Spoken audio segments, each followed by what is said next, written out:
From Hollywood, it's time now for Edmond O'Brien as... Johnny Dollar. This is Carl Bush, Johnny. Yeah, Carl, what's new? We've currently got a marine insurance headache down here. I don't know if you're interested, but your commission would be fat. I called you because I had a feeling you know Singapore. Is that right? Yeah, I've been there on a case, and it'll have to be a fat commission to get me back there. The policy is for $300,000. It covers a cargo that's being delayed out there, a time clause. What reason do you have so far? Mechanical trouble on the ship. One breakdown after another. Accidental, sabotage, or both? That's what we want to learn. Come on down after lunch and talk it over.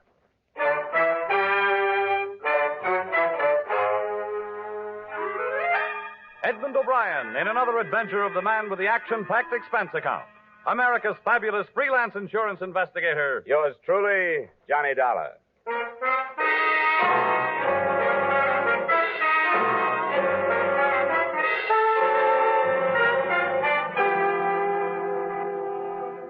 Expense account submitted by Special Investigator Johnny Dollar to Tri-State Insurance Company, Hartford, Connecticut. The following is an accounting of expenditures during my investigation of the Yankee Pride matter. Expense account item 1, $1.50 cab fare to your office.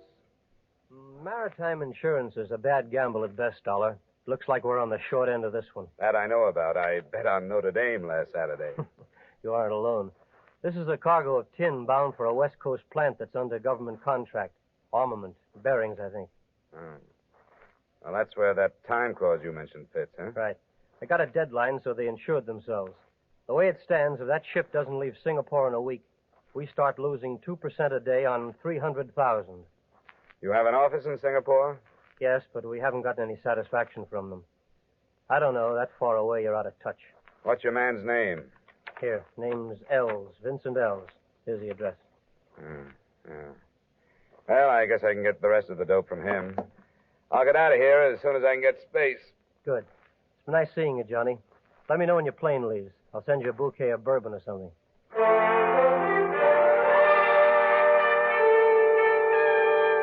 Expense account item 2, $1,280 airfare and incidental expenses between Hartford and Singapore. In the perverse way of ship and airlines, we arrived with one of Malaya's heavy, muggy dawns, coasting in over haze-hidden native villages, the island-studded harbor, and finally settling on the big keel.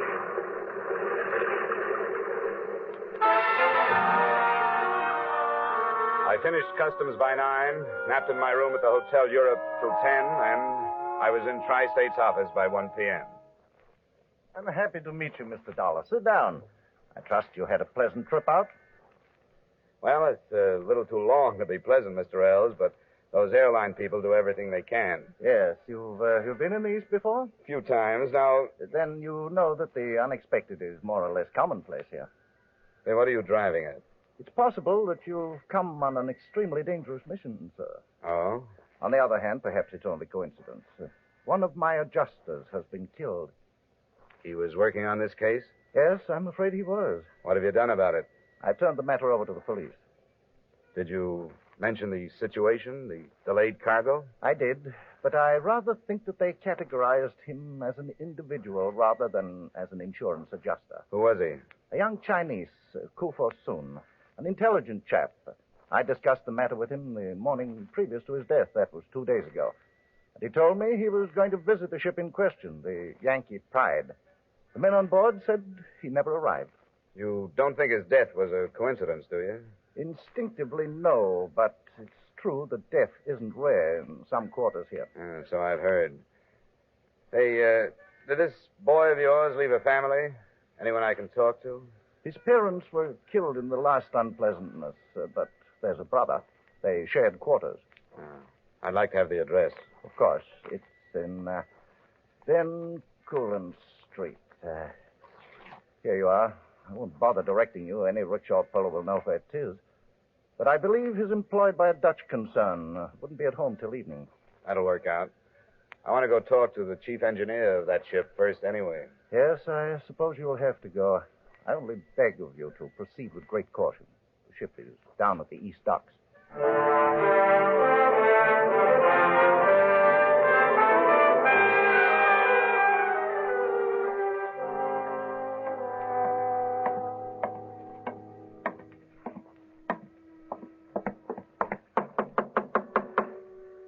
I'm in the sack. Come in. Sorry to bother you, Chief. What's the matter with you? Blasted fever. Seems like this climate brings it back. Malaria? Yeah. What do you want aboard? My name's Dollar. I was sent out here by the company that's insuring your cargo. What about it? Well, they're going to start losing money if this ship doesn't get started home in a few days. Well, there's nothing they can do and nothing I can do. I have a bearing flown to me from Hong Kong. When that gets here, I can pump water into the boilers, and not before. What do you think about all this mechanical trouble you've been having? What do you mean? Well, has it all been legitimate, or could it have been sabotage? Sabotage?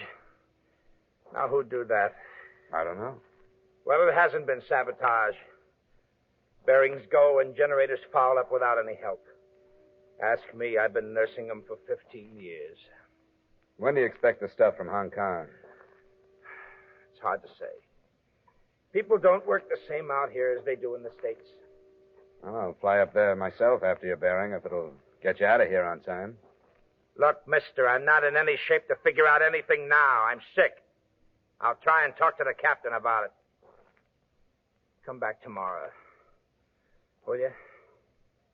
Uh-huh. Sure, Chief. I know. That fever's rough.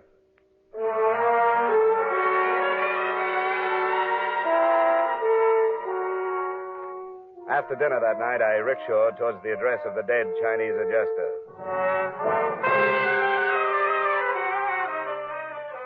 I crossed over the Singapore River, which winds through the city to separate the native and European quarters, and entered Bencoolen Street. It was jammed with its people outside to take advantage of the breath of coolness that comes with night.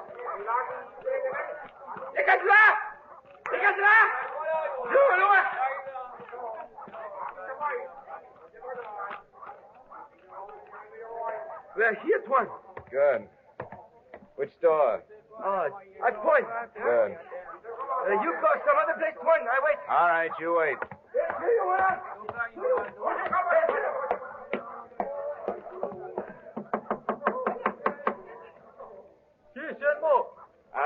Are you Mr. Koo?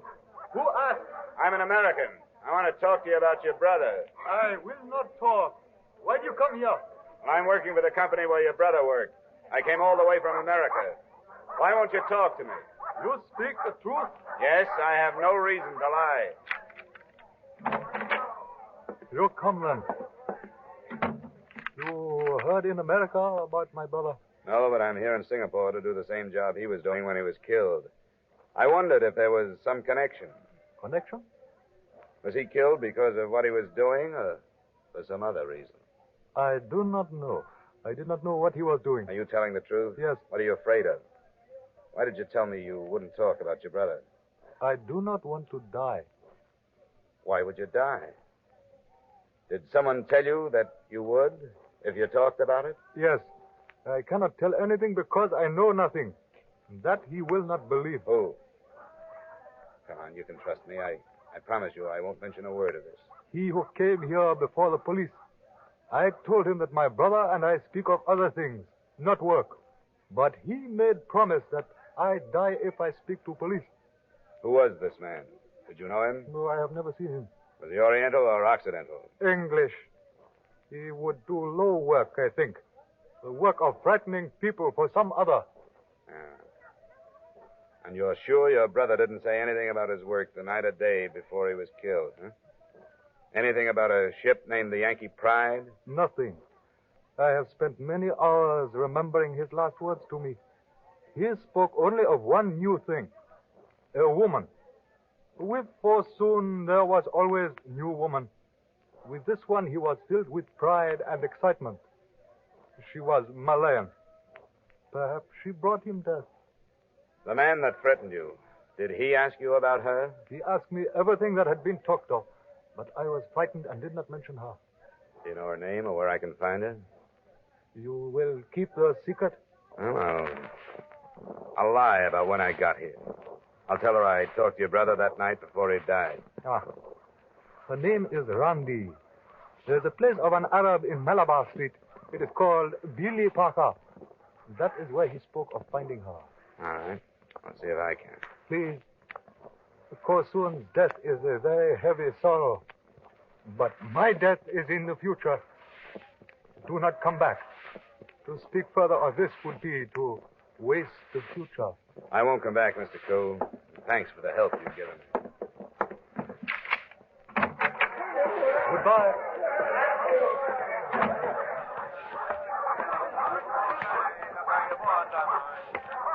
Wait one. You go other place now. Yeah, I go other place. Malabar Street. Billy Parker. You know that? I know, all right. Goodbye.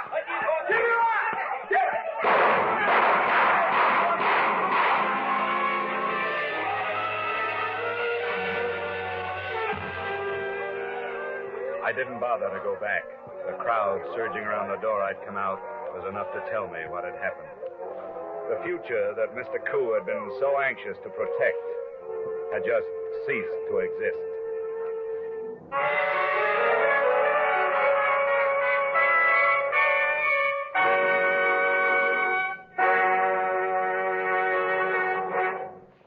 In just a moment, we'll return to the second act of yours truly, Johnny Dollar, starring Edmond O'Brien. But first, are you ready to sing it again tonight? You'll find a whole hour full of the day's popular music sung by Eugenie Baird, Alan Dale, Bob Howard, and the Riddlers. You'll hear the tuneful riddle songs that lead to Sing It Again's Phantom Voice Treasure Trove. $5,000 in cash and $10,000 more in wonder prizes. Be listening again to Sing It Again tonight when it comes your way on most of these same CBS stations. The Phantom's a puzzler, but some CBS listener will win that $5,000 in cash. And now with our star, Edmond O'Brien, we return you to the second act of yours truly, Johnny Dollar.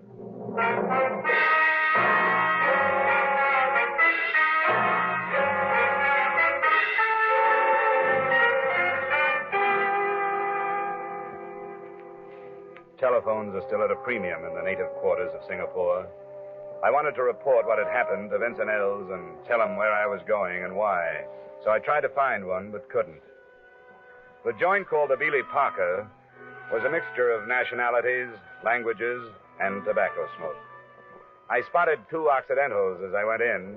They ignored me, so I ignored them and elbowed a place at the bar.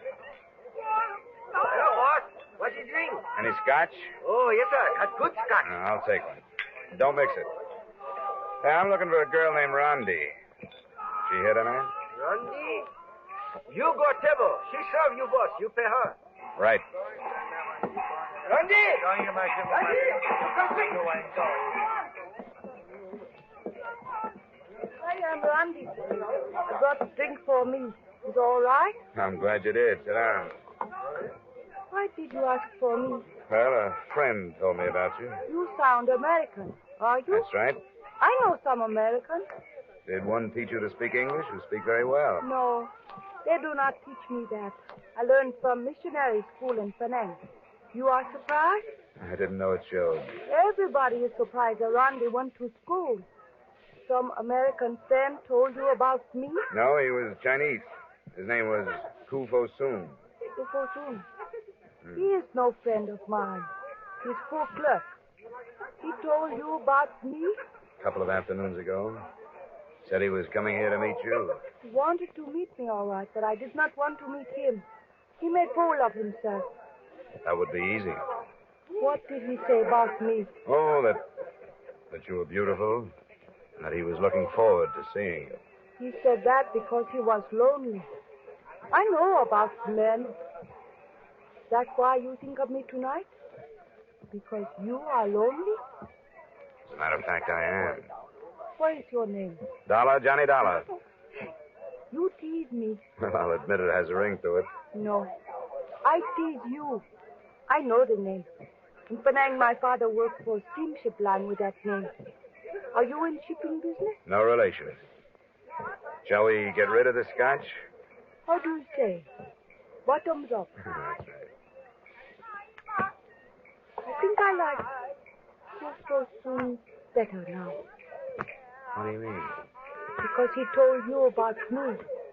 I got tired of these people. I like to talk to you. Rondi! You come what? Oh, work. Will you wait for me? Wait for you? Only a little while, then I stop work. You come to my house. We can talk some more.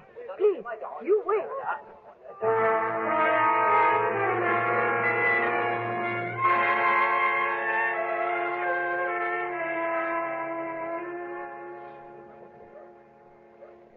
Rondi, are you lying to me, or don't you really know that Khufu Soon is dead? He is dead? I only knew him that one time. Not as well as I know you. How should I find out? Why should I lie to you? Because the chances are that you're the last person to see him before he was killed. How do you know that? Because he was on his way to meet you, and he never came back. There are many places to go in Singapore. Yeah, but it all keeps returning to you or that place. Fu Soon's brother was shot right after he told me about you. I did not know he had brother. Johnny, I do not want to talk to you like this. I gave the name of the place to my rickshaw boy. Somebody overheard it. And the shooting took place right after we left. Why would somebody want to keep me away from you? Nobody wants to keep you away from me.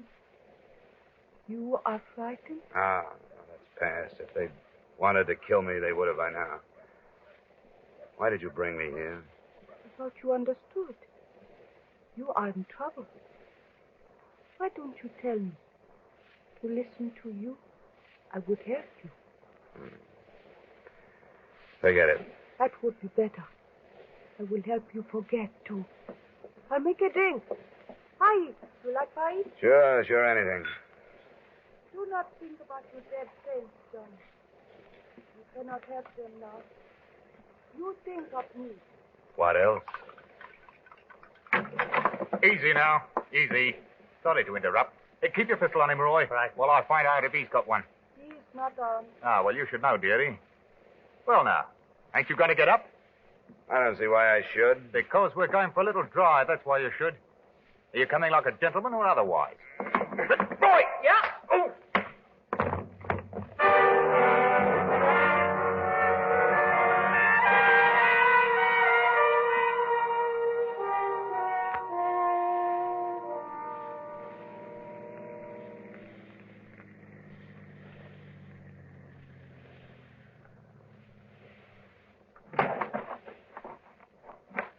Well, Dollar, what do you make of this? You go to sleep in a river shack, you're not careful now, stay on your feet, and you wake up on the threshold of a blasted mansion. You give me a hand, Roy, you can't hold his feet yet. You know, you're an important man, Dollar, but don't get big-headed.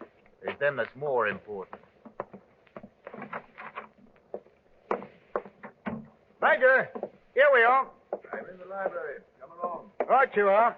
Go on, straight ahead.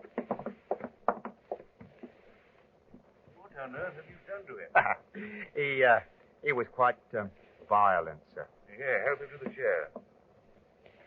I'd hoped this wouldn't happen, Mr. Dollar. Let me look at you. Don't bother. You'll get a foot in the face if you get close enough. I promise you that. Oh, I see. It's obvious that you fancy yourself a difficult man to deal with. But let me share a simple truth. You will accomplish nothing here until I allow you to. Those are strong words. I have the power to support them. I know all about you, why you're here. My chief engineer will see that the Yankee pride does not move until I give the word. And when will that be? When I am ready to leave for Mexico. You're crazy. That ship isn't going to Mexico. Oh, yes, it is, Mr. Dollar. Because I have paid well for passage there. You don't buy ship's articles. The Yankee pride says she's going to San Francisco. One can buy anything with sufficient funds. The simplest are the petty official signatures needed to make these changes. You'd be amazed at how easily eyes are blinded and ears deafened. You don't agree with me? Up to a point. I understand. You think that I brought you here for the purpose of bargaining with you? There's no need for that. Why am I here? Because I enjoy my power. And at the moment, I'm fighting you and your stumbling, idiotic methods. You're proud of your own? What kind of power did it take to bring off the murders of the Koo brothers? I'm not impressed. You will be. I'm going to let you go on with your investigation because you're a harmless pipsqueak. Thanks. How much money will your company lose by further delay? 2% of $300,000 for each day over schedule. Well, please convey to them my thanks. And tell them I shall cover their loss. They won't attempt to prosecute. You may go. Earl and Roy will drive you wherever you wish them to.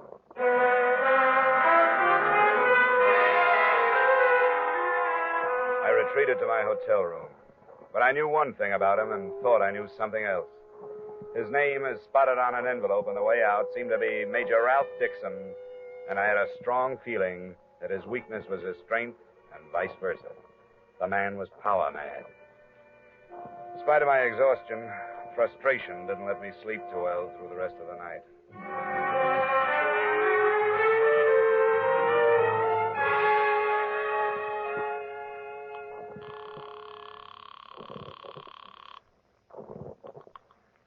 Good morning, Mr. Ells here.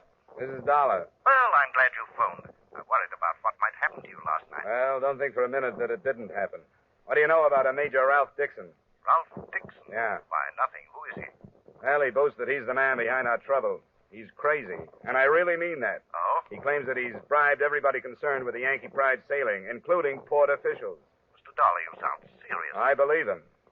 Look, you have better entree here than I have. Would you see that you can learn something about the ship's papers being changed to include a Mexican port? Oh, there was no Mexican port. I know that. Well, he says there is. And see what you can learn about his visas and passport. And you might even check customs. He's holding the sailing up for something. I say, what are you going to be doing? Well, I'll start at the other end.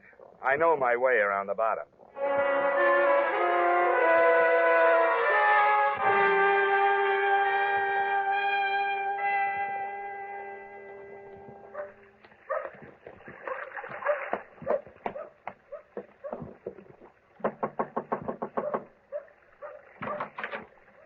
Hello, Randy. I did not run away, did I? I knew you would come back here.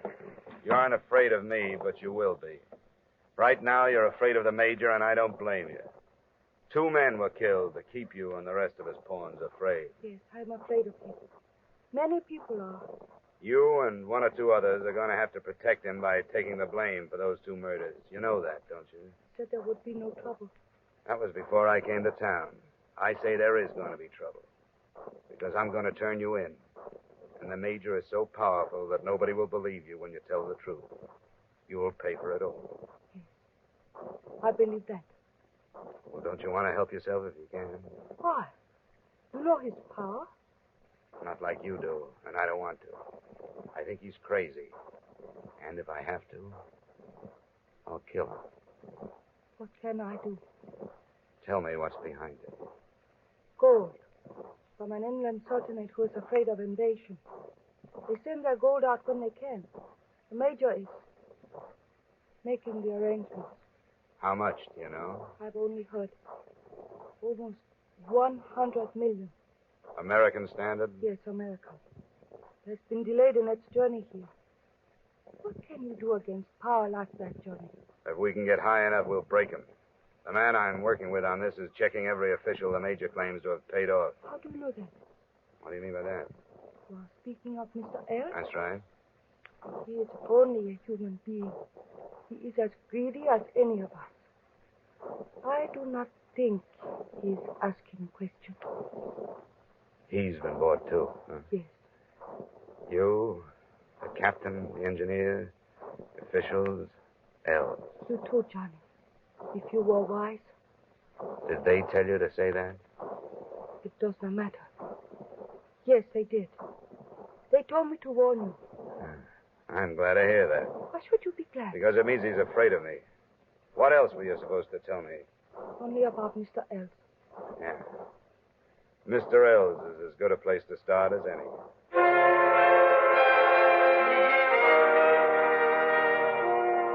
A check on the tri-state office told me that Els had left for home, so I followed him there. It was a cottage set back from the street.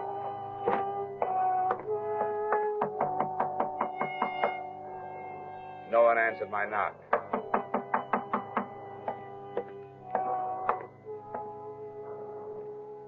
Through the veranda window, I could see why. Vincent Els was sprawled on the floor, a pistol just beyond his outstretched hand.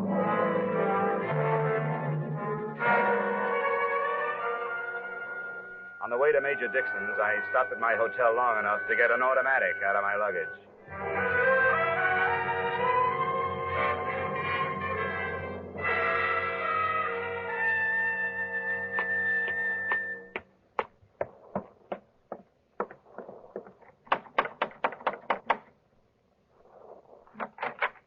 Well, what are you... What's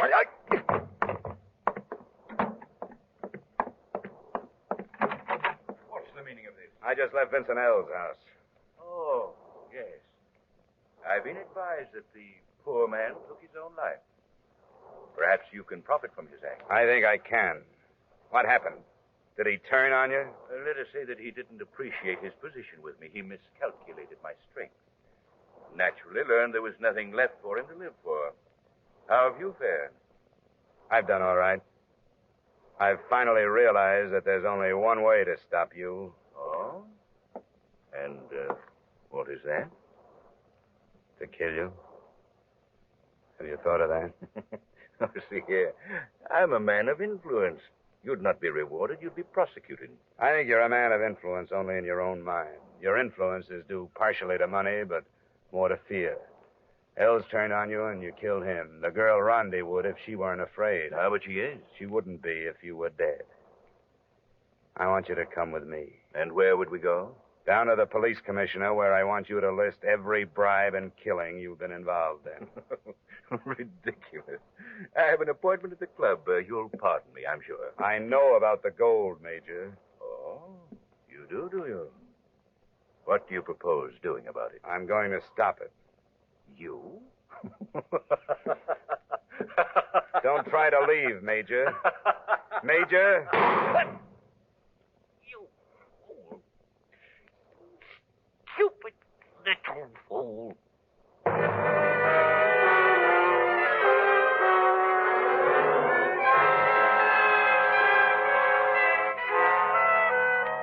I didn't kill him. As it turned out, I didn't have to. Police investigation of the shooting brought out all the truth. The gold was confiscated when it arrived, and after 3 days of questioning, I was released. Remarks? You may lose 2 days on the Yankee Pride schedule, but to balance that, you also lost Mr. Els, an agent you can do without. Expense account item 4, $300 miscellaneous. Expense account item 5, same as item 2. Expense account total, $2,686. Yours truly, Johnny Dollar.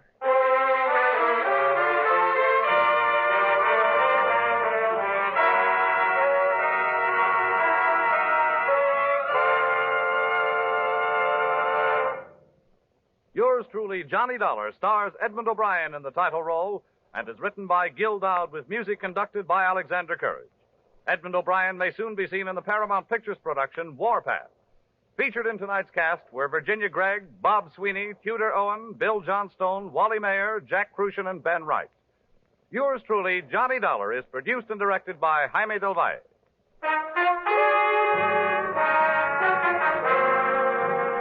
This is Bob Stevenson inviting you to join us next week at this time when we'll again bring you Edmond O'Brien as... Yours truly, Johnny Dollar.